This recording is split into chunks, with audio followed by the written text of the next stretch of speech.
personil Polri itu kan banyak, 400.000 lebih. Tugasnya itu berat.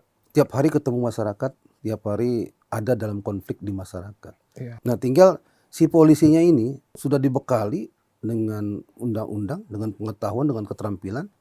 Nah, dia tampil di lapangan, ini mau jadi malaikat atau mau jadi setan.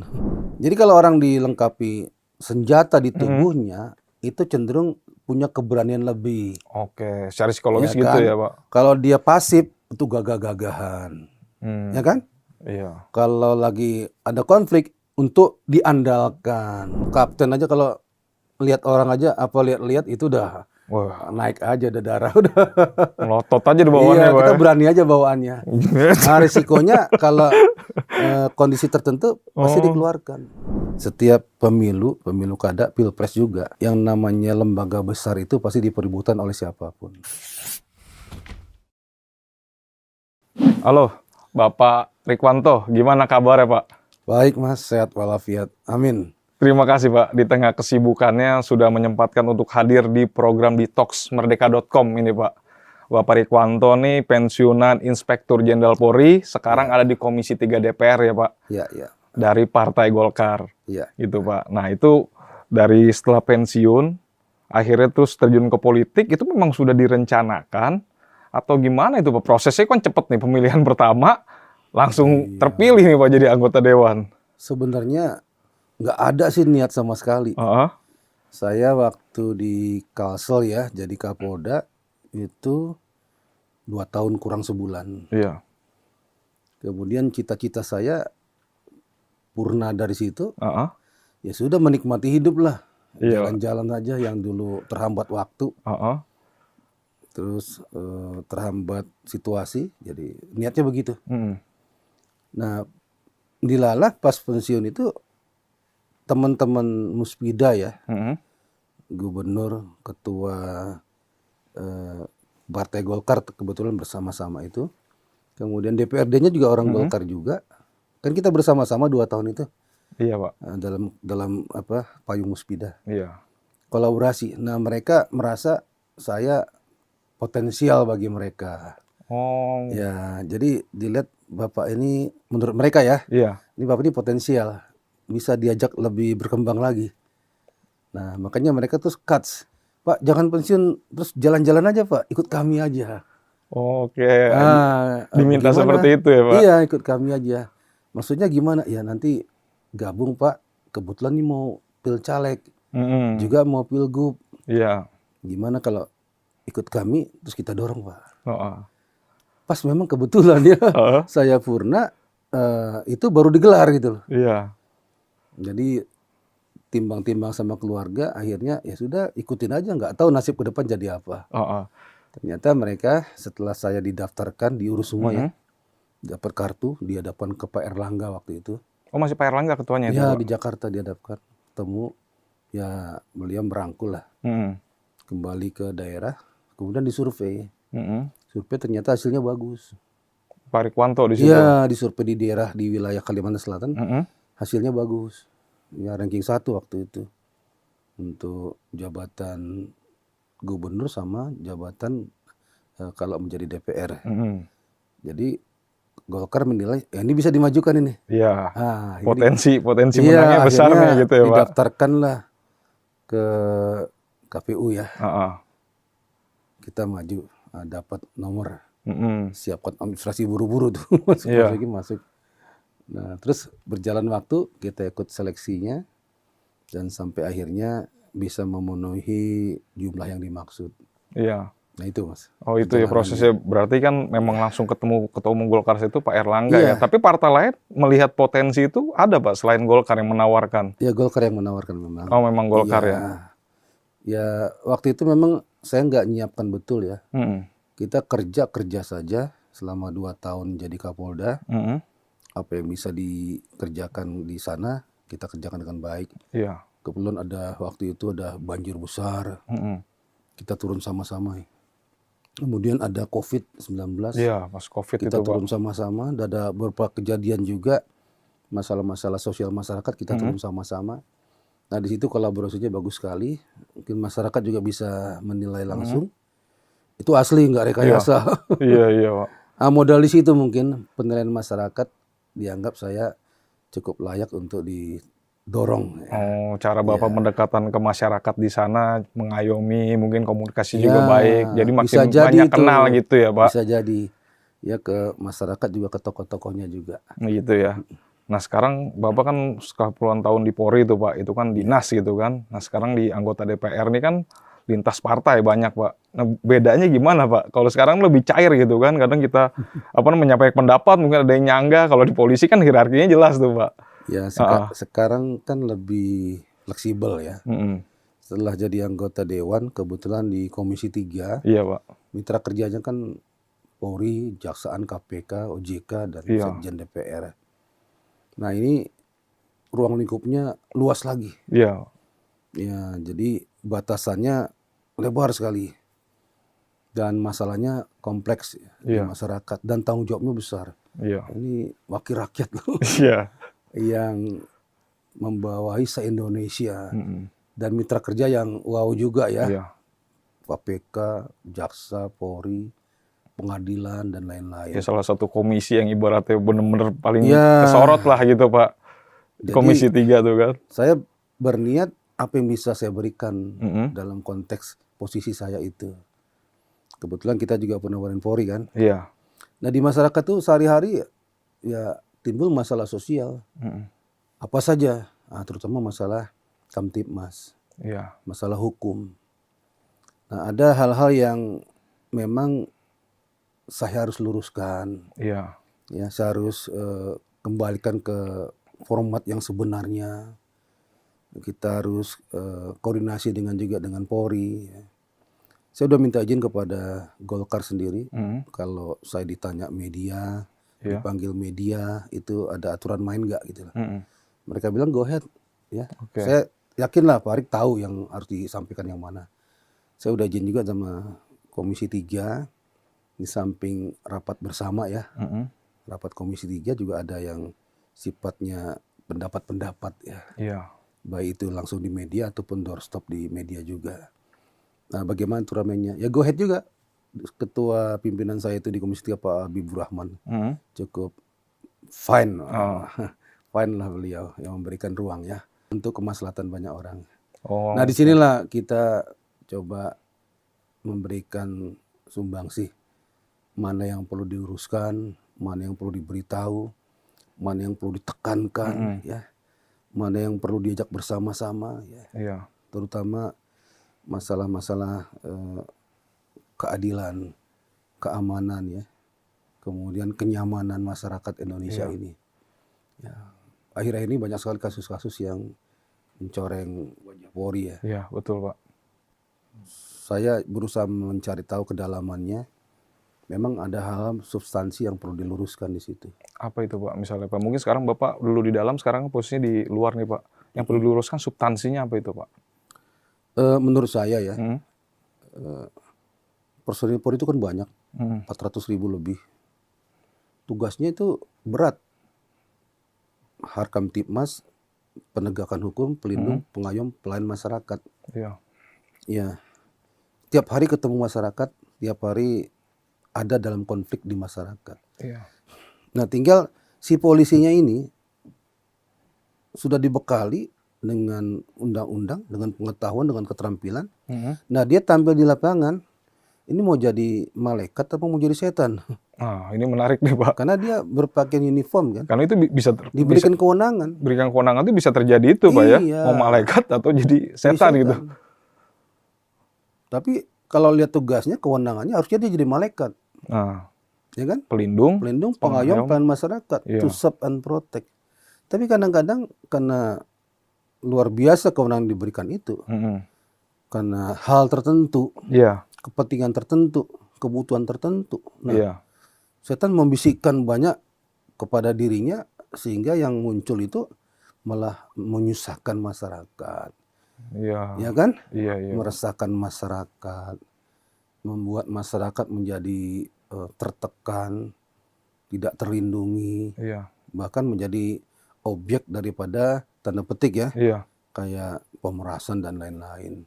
Iya, makanya saya mencatat kutipannya Pak Rifwanto tuh, kalau dulu masyarakat itu bertemu polisi, dia senang, dia bisa ngobrol seperti biasa. Kalau sekarang itu justru ada rasa takut gitu ya Pak ya. Iya. Jangan-jangan saya ketemu polisi, nanti ujung-ujungnya diiniin itu harus tangkap gitu kan Pak. Dulu kan sempat saya bilang waktu radikalisme banyak ya. Heeh.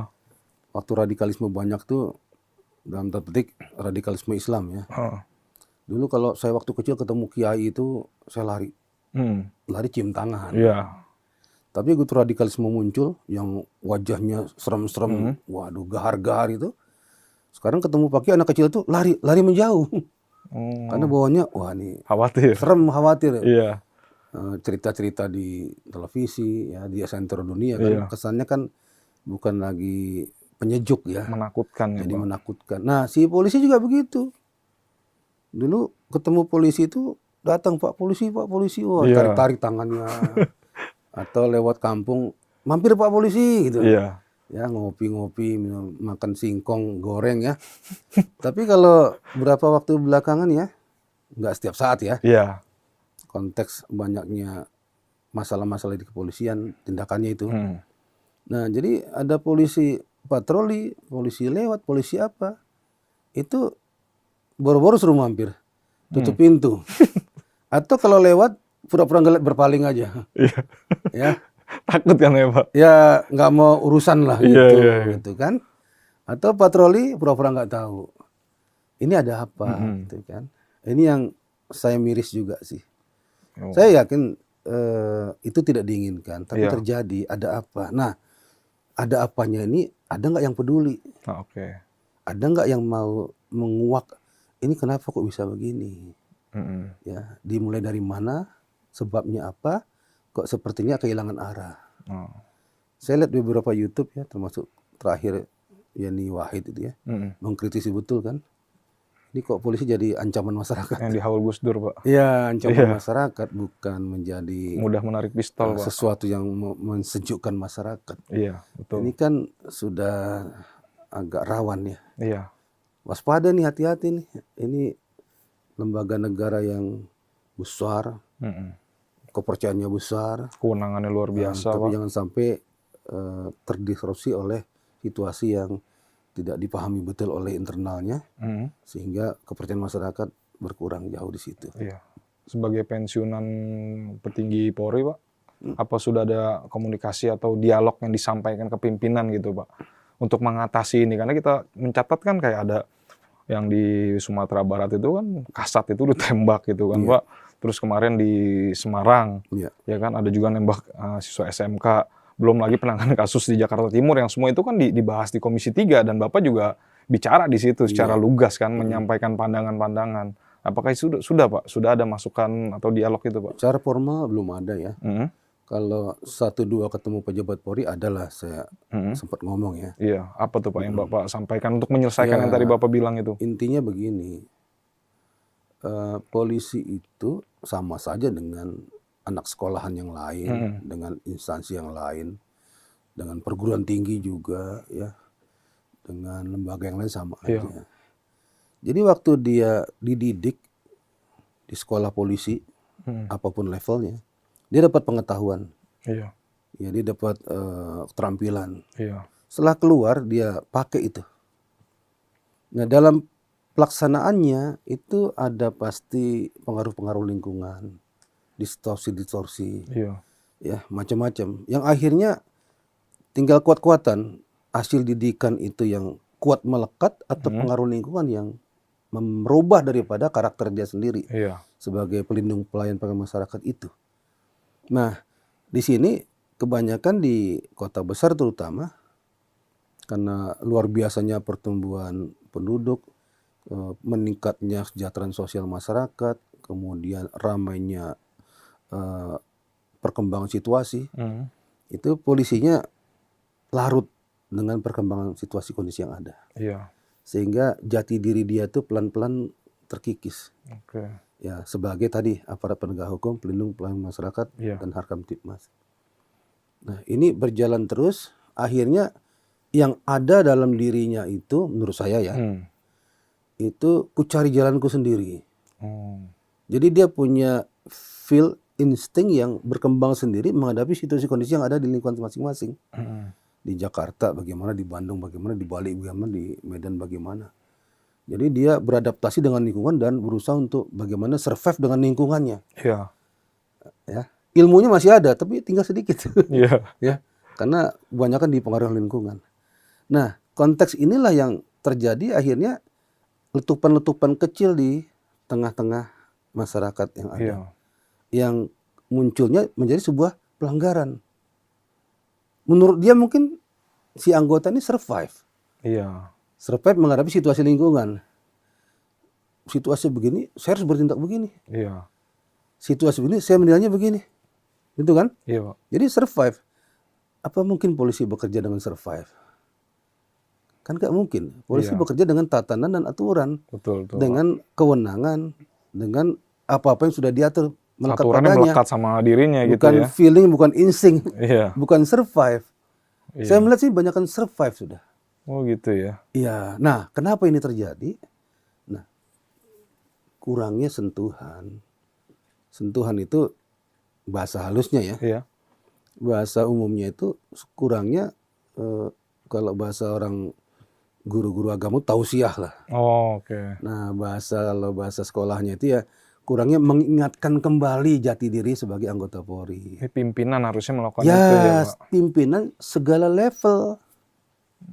Segala level tuh ya dari kepala timnya, kepala unitnya, kepala satuannya, kepala bagiannya, kapolresnya, ya Dan kan? seterusnya lah itu, Pak ya. Nah, Kapoldanya, sampai Kapolrinya. Oh. Ya, itu penting itu. Berjenjang mengingatkan itu ya, Ya, Pak. mengingatkan seperti kalau mau patroli itu ya kumpul dulu. Kita mau patroli berapa? 10 orang, oke. Hmm. Kalau kurang mobilnya berarti 7 orang. Mobil kijang ya. Iya. Patroli.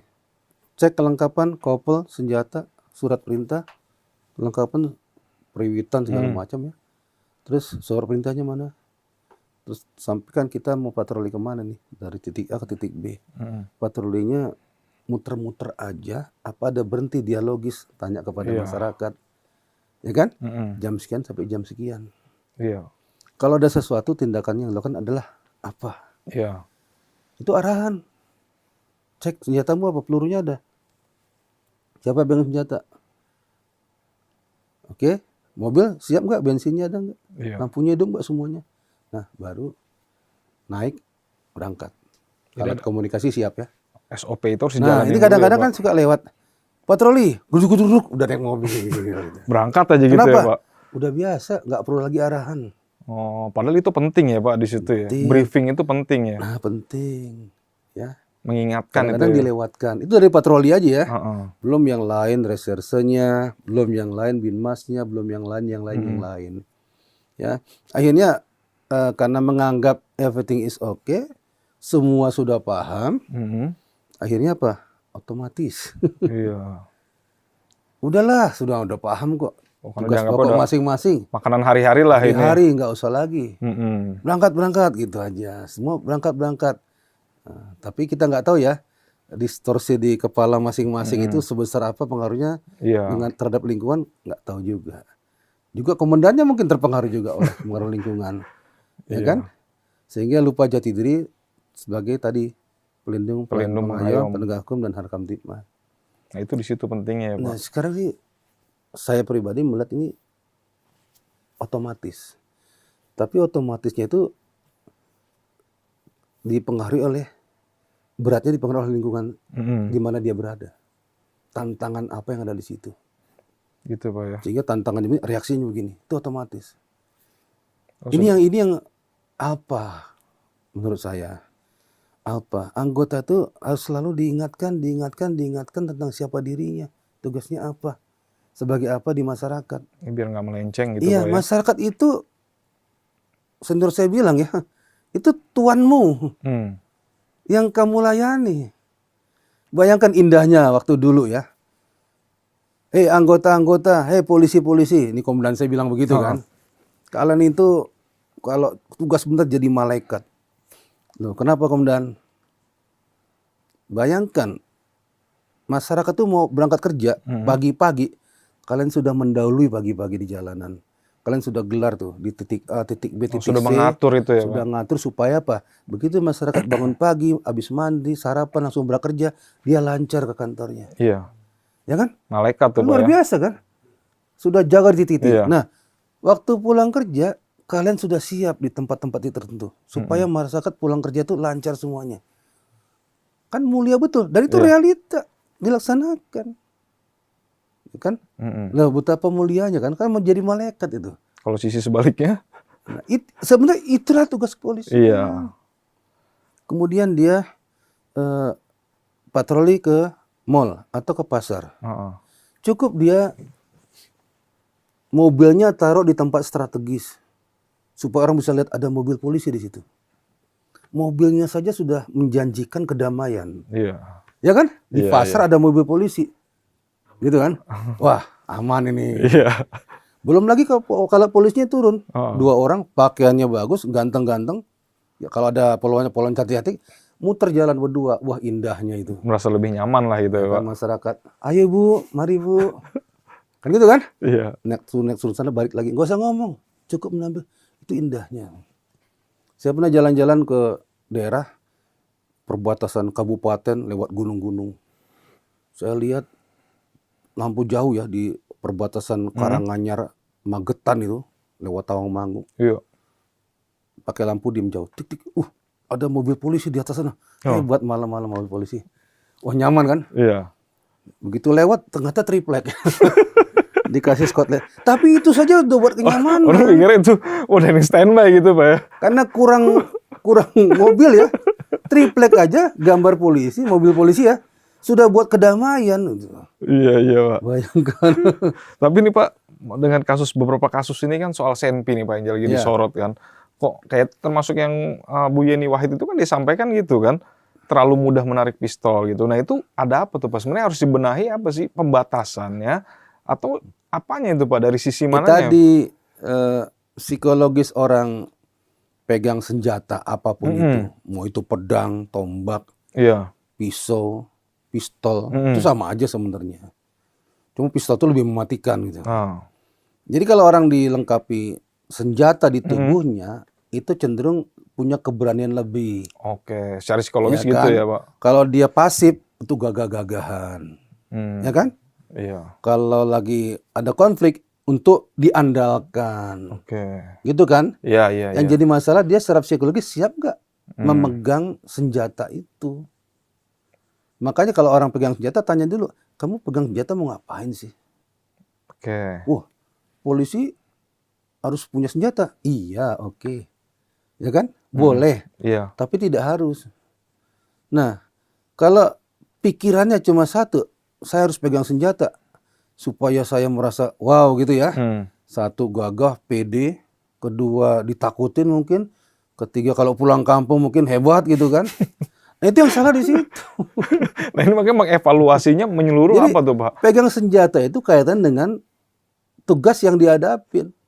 Oh, oke. Ya, jadi kondisi ancaman yang ada padanya terhadap tugas dia di lapangan, nah apakah mengharuskan dia pegang senjata dengan disesuaikan kepada ancaman yang akan dihadapi itu baru boleh pegang senjata. Ini artinya lagi tugas kan, Pak. Kalau semisal cuman pulang, Pak, itu kan pas kejadian kayak di kasus di Semarang itu kan si polisi itu kan lagi pulang tuh, Kalau Pak. itu lain lagi masalahnya. Nah, itu boleh nggak? Tadi dulu ya. Oke, Pak. Jadi dia pegang senjata harus sesuai dengan ancaman terhadap tugas yang diembannya. Iya. Seimbang. Oke. Ya kan? Dia di unit jambret, rampok, bunuh, culik gitu. Oh. Ceritanya kan serem-serem kan.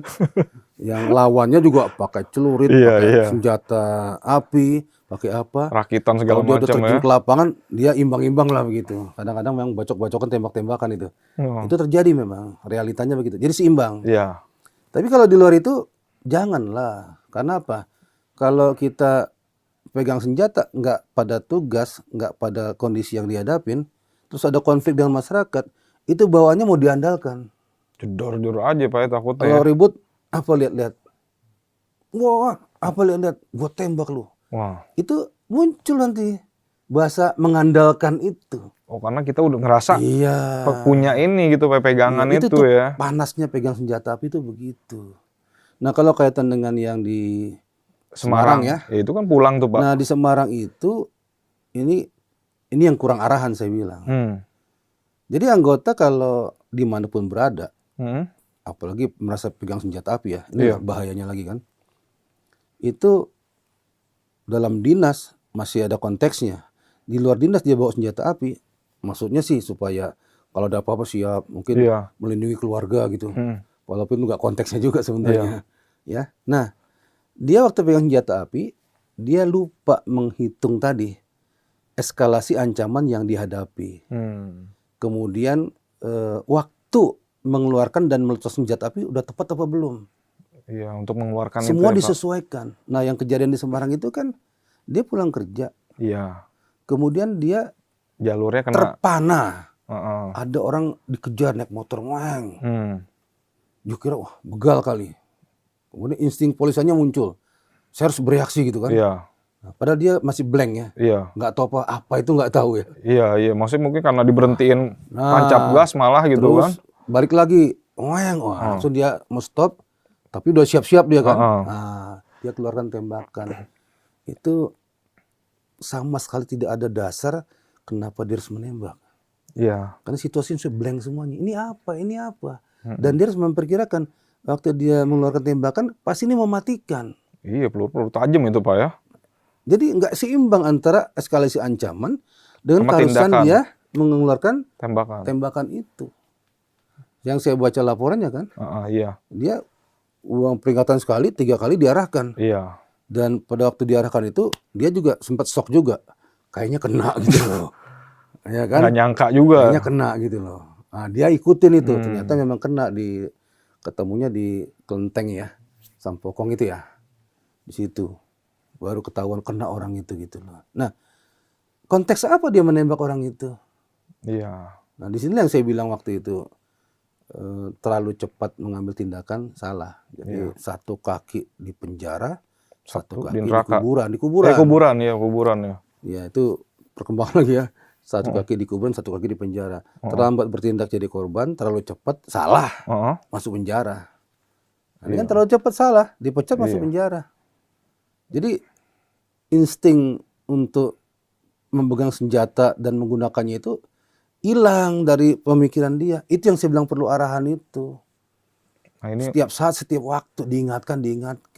Tapi berarti emang secara regulasi itu anggota Polri Pak pulang dari kantor kalau dia nggak ada tugas, selesai tugas nih Pak, itu emang nggak perlu dibawa sebenarnya Pak aturannya gitu ya Pak? Ada yang memang melekat, ada yang tidak. Yang tidak melekat itu seperti patroli penjagaan sip-sipan. Sip-sipan itu dia habis jaga senjatanya diserahkan kepada regu yang berikutnya. Ya kan, dengan tertulis kan. Ya, kalau serse, kalau serse itu melekat biasanya. Oh, narkoba gitu tetap ya. Serse melekat. Nah, cuma tadi ya, waktu melekat padanya dia sudah cukup menguasai. Siap nggak gitu secara fisik dan emosional untuk memegang senjata api itu. Nah, kalau Pak Rikwanto kan pernah jadi Kapolres, Kapolda Kalteng, Kapolda Malut, Kalsel. Nah, kalau di level itu ini juga nggak dibekali juga nggak sih Pak senjata api kalau kayak Pak Rikwanto? Saya dibekali, cuma saya waktu itu sudah memutuskan ya, saya pribadi. Iya. Setelah saya pamen mayor ke atas itu kompol ya, saya nggak pegang lagi. Oh, setelah kompol ke atas? Saya nggak pegang lagi. Jadi Kapolres pun nggak megang itu Pak? Nggak. Kenapa itu Pak? Nggak, waktu Pama saya merasa jagoan betul ya. Oh gitu? Iya. Oh, perwira pertama, iya, Ibtu kapten itu kan kita di lapangan.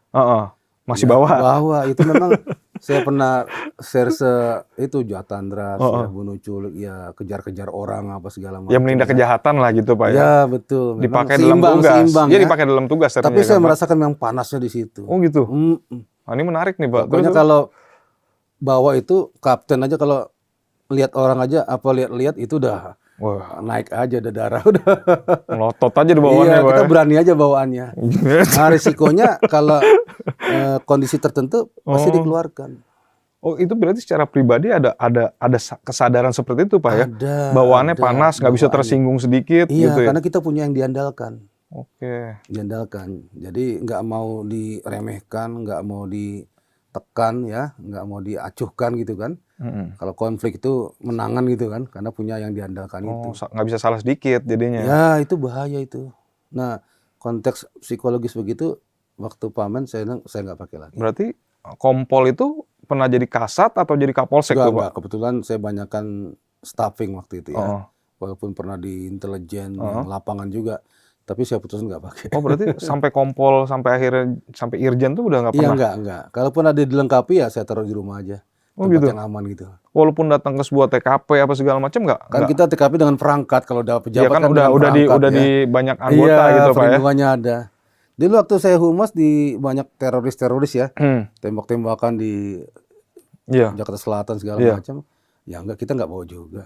Tapi dengan paket-paket yang sudah melindungi itu. Menarik ya, Pak ya. Berarti Ya. dari Kompol itu udah memutuskan kesadaran diri sendiri, oh ini nggak bahaya pakai. nih kalau kita nggak bisa mengendalikan gitu, Pak ya? Bahaya. Lebih banyak mudaratnya. Nah, seharusnya Kecuali nih, memang dihadapkan dengan tugas yang sesuai seimbang dengan ancamannya. ya ini harusnya pernyataan Pak Rikwanto nanti didengar sama polisi seluruh Indonesia yang memang bisa sadar gitu, Pak, kalau memang belum siap, ya kan, belum siap dan bisa membahayakan masyarakat, ya sebaiknya bisa menahan diri Itu gitu kan. senjata berburu, senjata latihan saja kita harus simpan ya. Hmm. Penyimpanannya pun dipisah itu antara Iya. senjata dengan magazin dengan peluru, Iya. nggak disatukan. Dibawanya juga dari suatu tempat lain juga dipisah juga. Hmm. Itu karena kerawanan itu. Baik, saya punya senjata non organik ya. Hmm. Saya mau latihan di lapangan tembak Senayan. Iya. Itu bawahnya udah dipisah, peluru, magazin sama senjatanya. Nanti di sana baru dirangkai lagi. Oh, nggak boleh dalam posisi udah Nggak boleh, siap. nggak siap tembak nggak boleh. Nanti di sana udah selesai, bongkar lagi, bisa lagi. Gitu. Nah, itu untuk menghilangkan arogansi kita loh.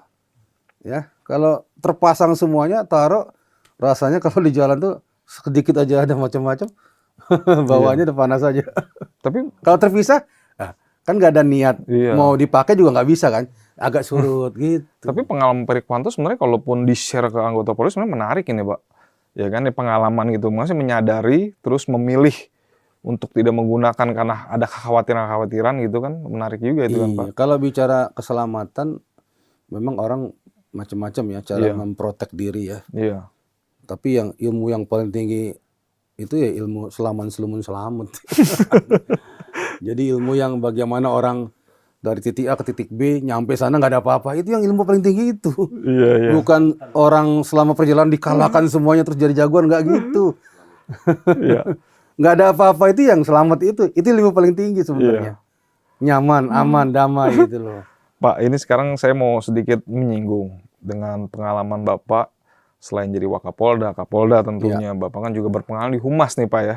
Yang biasa menyampaikan informasi mewakili institusi Polri. Pernah jadi Kabid Humas Polda. Saya ingat karena berapa kali kadang WhatsApp atau telepon gitu kan. Iya.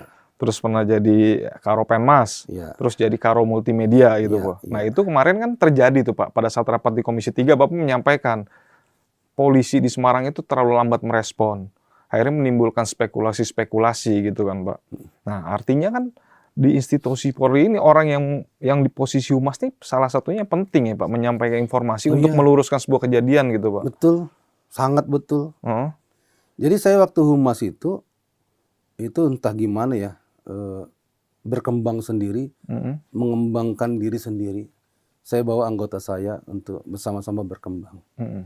Ya sampai pimpinan saya waktu itu di Polda maupun di Mabes itu, kalau ada informasi yang agak sensitif ya, izin komandan mohon petunjuk, udah kamu aja lah, kamu kan lebih tahu gitu. Karena menyerap, mengelola informasi itu seni juga. Menyerap, mengelola informasi. Iya, terus menyampaikannya itu seni juga sih. Karena itu perlu wawasan, perlu pengalaman, perlu daya analisa juga. Nah begini maksudnya, saya memposisikan diri sebagai humas juru bicara Polri, baik di Polda maupun di Mabes ya. Iya, Pak, betul. Saya akan membela Polri. Kalau Polri saya bela, Kapolri aman. Kalau Polda saya bela, Kapolda aman. Iya. Gitu kan? Iya.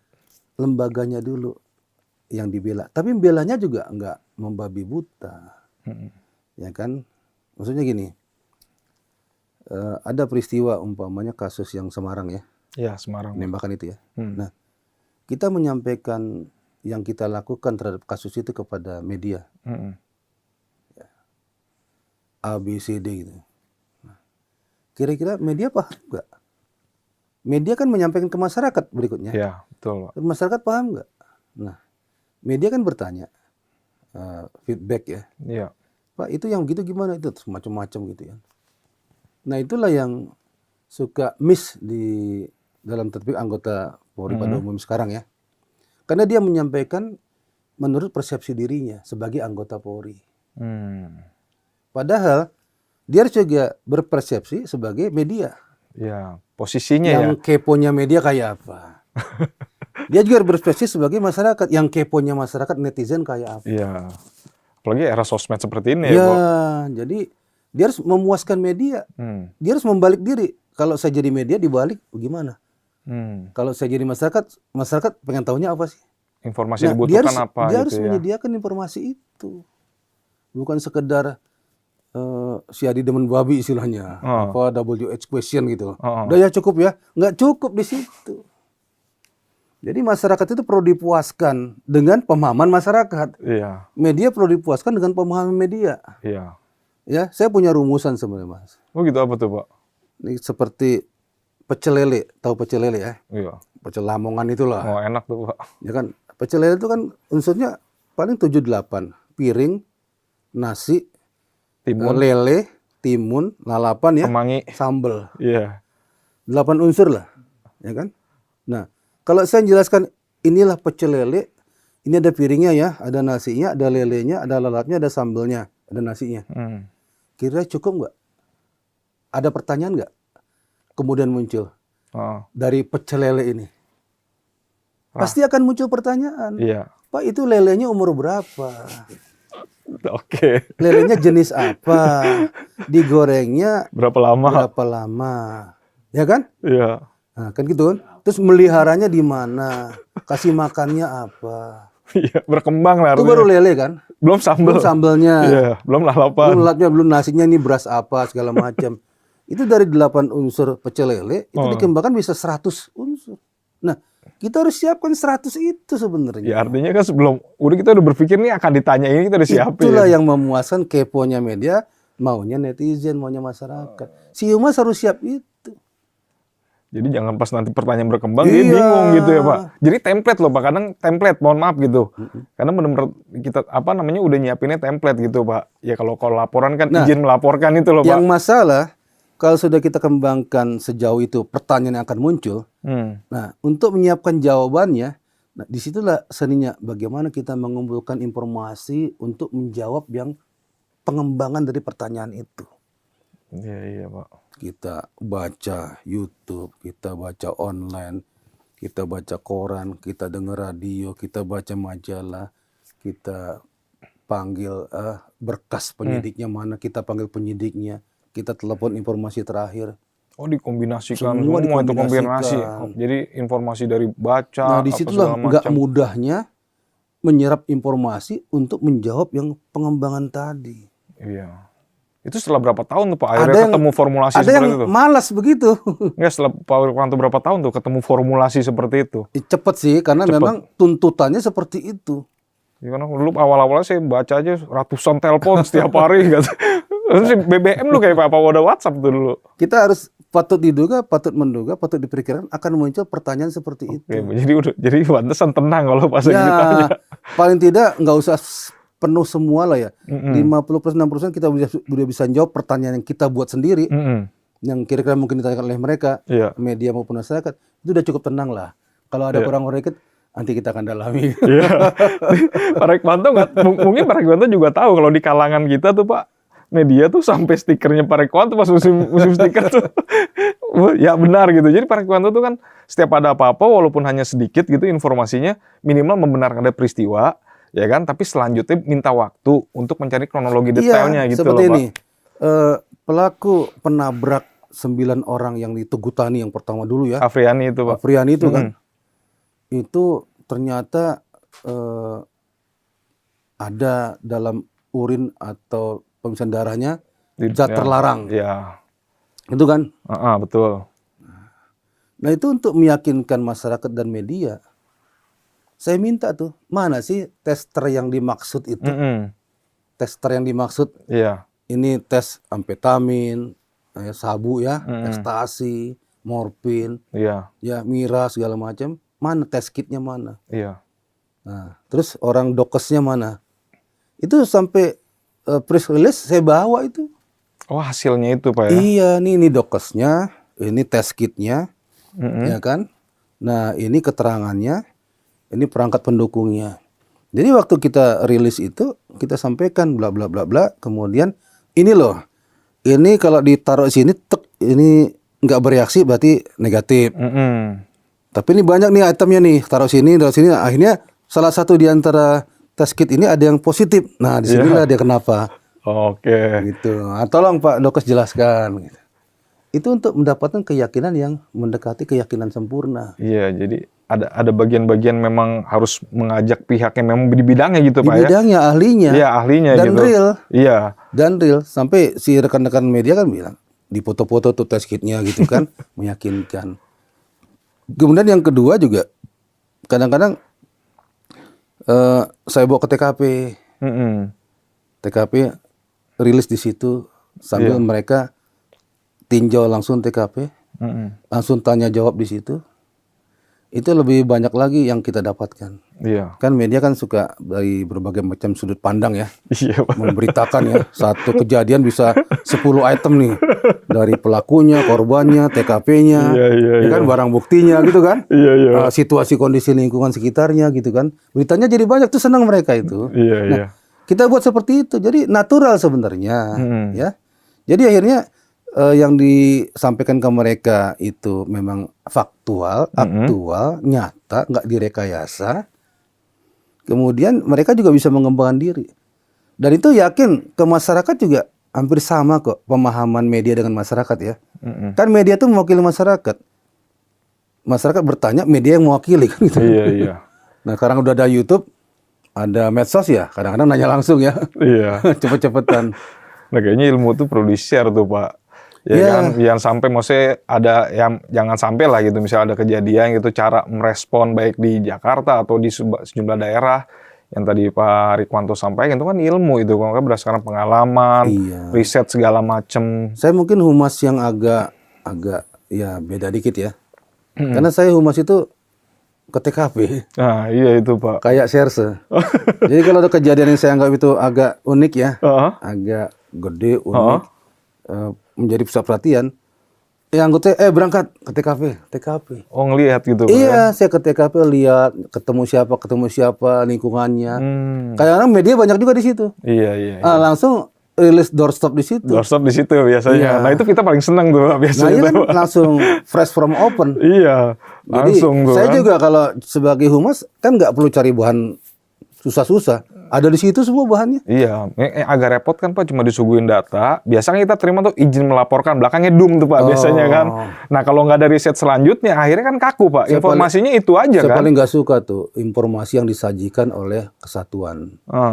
Kenapa? Distorsinya banyak banget. Ya standar kan begitu kan Pak, karena kita terima seperti itu kan, kronologi kejadian. Kadang-kadang alamat aja suka kacau. Ceritanya juga, ini yang benar bagaimana ini? Akhirnya kita ngulang-ngulang lagi. Sampai mendapatkan yang hakiki ya, cerita sebenarnya bagaimana gitu loh. Oh, berarti kalau humas tuh dia punya kewenangan juga manggil anggota serse yang nanganin. Iya. Tanya langsung nih. Saya kalau nggak jelas panggil, itu yang nangani siapa kasusnya? Di mana gitu. Suruh ke sini, bawa berkas perkaranya. Oke. Datang lah, tek, dibawa segini berkasnya. Tebal banget tuh. Yang tunggu berkas. Jadi gimana gitu kan? Cuma kita karena serse juga kita tahu ya, kita buka yang mana gitu. Oh, bagiannya. Sambil konfirmasi, ini bener yang kamu buat ini. Ini bener kata-katanya begini. Yakin dampingi pengacara nggak gitu loh. Nah, itu kelebihan kita. Karena memang gini Mas, informasi yang disampaikan oleh kepolisian, siapapun dia termasuk humas, dengan pendapat yang disampaikan oleh pihak lain, anggaplah itu pakar-pakar dari macam-macam ya. Nah, kalau yang dari kepolisian itu bisa dijadikan referensi, rujukan, ya, jadi acuan. Tapi kalau yang pakar-pakar itu, karena mereka karena disiplin ilmu, itu cuma pendapat umum aja. Oke. Ya, mereka memang bebas berpendapat ya dengan pemahaman yang dia dapatkan waktu itu.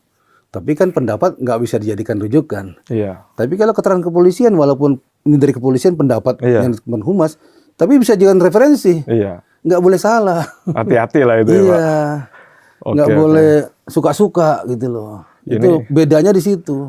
Ini mesti ini ilmunya oke juga nih, Pak. Ya pengalaman nggak bisa bohong lah. Itu Jadi kan lumayan iya. panjang Jadi prosesnya kalau kan. kumpul dalam satu event kayak di TV One, di macam-macam ya, Hmm. itu kita ngobrol bersama pakar-pakar, ya mereka ngomong ya boleh sebebas-bebasnya Iya. pendapat, ya kan? Iya, betul. Dari asumsi dari yang mereka dapatkan. Iya. Nah kalau kita ngomong ya faktual, Iya. aktual, Betul, betul. nggak boleh salah, karena bisa jadikan pegangan, rujukan. Iya. Itu kan dikutip resmi, makanya Pak. mesti kaya perbendarannya, mesti fresh from open, Iya, iya. mesti 5 menit terakhir. Harus benar-benar Ya, update terbaru lah gitu, nggak boleh Pak. kita cerita yang kemarin, nggak boleh. Iya. Makanya kalau saya tampil di yang seperti itu ya, Hah? itu sebelum TED buka acara, saya kadang-kadang masih telepon juga. Nah. Mas itu gimana ini perkembangan terakhirnya? Oh, update. Iya update terakhir supaya kita tahu betul perkembangan terakhirnya. Itu pegangan juga pedoman. Iya. Jadi bukan yang kemarin diceritakan Basi, lagi. Pak. Basi itu. Oke, Pak. Ini saya ingin menanyakan lagi terkait isu yang saat ini lagi hangat lah, ya kan? Ya kalau lagi apa namanya posisinya Karopenmas juga aktif bisa menjawab. Tapi saya rasa hari ini Bapak sebagai anggota Dewan, sebagai Purnawirawan Inspektur Jenderal Polri, ya punya kompetensi, punya itulah memberikan jawaban yang tepat lah terkait ini, Pak. Setelah Pilpres, Pilkada, itu kan muncul isu tuh, Pak, soal partai coklat atau parcok. Nah, Bapak kan di sini kan posisinya sebagai pensiun itu risih nggak mendengar itu, Pak? Iya, Itu iya. terganggu nggak sih, Pak? Ya risih sih. Heeh. Tapi itu masalah klasik ya. Mm-mm. Tiap 5 tahun pemilu kada pasti muncul ya begitu. Ya pasti yang ada selalu ada yang membawa memunculkannya. Iya. Tapi begini, setiap pemilu kada, pilpres juga, Mm-mm. yang namanya lembaga besar itu pasti diperebutkan oleh siapapun. Iya. Ya, ASN, TNI, Polri. Iya, Pak. Ya bayangkan Polri itu 450.000 anggap ya Iya. personilnya kan. Personal aktif itu, Pak, ya? Kalau nikah semua berarti ada punya istri 450.000. Iya. Ya kan? Iya. Kalau punya anak 2 masing-masing berarti udah hampir 1,2 juta. Iya. Ya kan? Kalau di situ ada ikut mertuanya, Makin banyak. ikut iparnya, ikut saudaranya. Iya.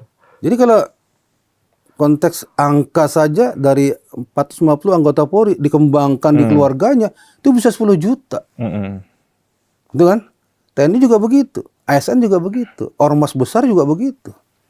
Jadi setiap mereka yang mau bertanding di situ pasti berusaha untuk ngerangkul Iya. gitu loh. Nah, dalam rangkul-rangkulan itu boleh nggak si Polri-nya suaminya ngomong, mah, Bu, nanti di partai ini aja ya. Boleh-boleh aja, tapi maksa nggak boleh. Memaksa nggak boleh. Ngomong sama anaknya yang sudah cukup umur, Ah, nanti pilih partainya. Boleh-boleh aja, tapi nggak boleh maksa. iya. Lembaga lain juga begitu. Nah, siapa yang bisa mengambil hati di situ? Ya, oke. Ya, kebetulan calon A yang bisa ngambil hati, calon B nggak bisa. Ya, A yang beruntung lah istilahnya. Kalau memang itu terwujud ya. Ini biasa saja sebenarnya, ya kan? Nah, berkaitan dengan ini ada dukungan, itu kan dugaan-dugaan saja. Oke. Memang kelihatan, itu polisi sana, Asrafan sana milihnya partai ini, milihnya calon ini. Ya wajar dong disuruh suaminya atau dia kesadaran kan, ya Iya. kan? Karena dia sudah kepincut dengan calon ini gitu. Tapi kan nggak menyalahi aturan, nggak menyalahi undang-undang. Kecuali si anggotanya yang kan nggak boleh. Nah, ya, kalau Pak. anggotanya nggak boleh. Iya, itu. Kalau dituduh menggiring, menggiring itu siapa aja bisa. Cuma kan nggak boleh maksa. Iya. Siapa aja boleh, ya. Mau itu organisasi besar ya, seperti mohon maaf NU, Muhammadiyah dan segala macam itu. Ya santriku milih ini, boleh-boleh aja. Oke. Tapi kan milih siapa nggak tahu juga. Iya. Kan gitu kan. Karena hal-hal seperti ini terjadi selalu tiap 5 tahun. Nah yang jadi masalah kan kalau ada yang kalah tuh pasti cari situasi yang siapa bisa dipersalahkan mungkin, siapa bisa menjadi alasan mungkin Iya. ya. Itu biasa-biasa aja. Gitu Pak ya. Ya, Itu berarti Bapak sebagai pensiunan juga nggak terima ya kalau semisal diartikannya itu Enggak lah. menjurusnya ke institusi, enggak ya Pak? enggak lah. Jadi kalaupun itu dituduhkan silakan aja tuduh-tuduhkan aja ya. Mhm. Tapi masalah orang memilih apa, ke siapa, partai apa, calon apa itu hak masing-masing. Iya. Itu independen kok itu. Ya akhirnya kan menggelinding kan setelah pasca reformasi pemerintahan TNI Polri sekarang dimunculkan lagi di bawah Kemendagri gitu Orang Pak. sekarang tuh nggak bisa berdasarkan mbah-mbah organisasi, kemudian orang tua, kalau disuruh A jadi A nggak bisa. Buktinya banyak satu calon didukung 10 partai, ya kan? Iya. Di sini didukung satu partai, ternyata di sini kalah juga. Iya. Yang menang satu partai kan gitu, kan kenyataannya begitu. Iya. Kan asumsinya seolah kalau didukung 10 partai, dia bakal menang. Nggak juga, berarti partai yang 10 itu yang mendukung itu CQ anak buahnya seolah ikut mendukung ya. Iya. Nggak juga kan gitu kan. Yang satu malah ada. Itu realita. Iya, iya. Jadi kalau dibilang, wah di sana ternyata diborong, nggak bisa juga.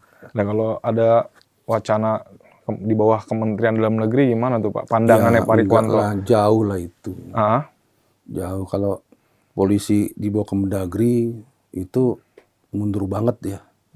Kita ini negara kesatuan. Dari pusat ke daerah, walaupun ada otonomi daerah kan, Iya. tapi sifatnya negara kesatuan. Yang di bawah presiden itu udah paling tepat. Jadi yang mimpin eksekutif untuk kemaslahatan masyarakat Indonesia dari Sabang sampai Merauke.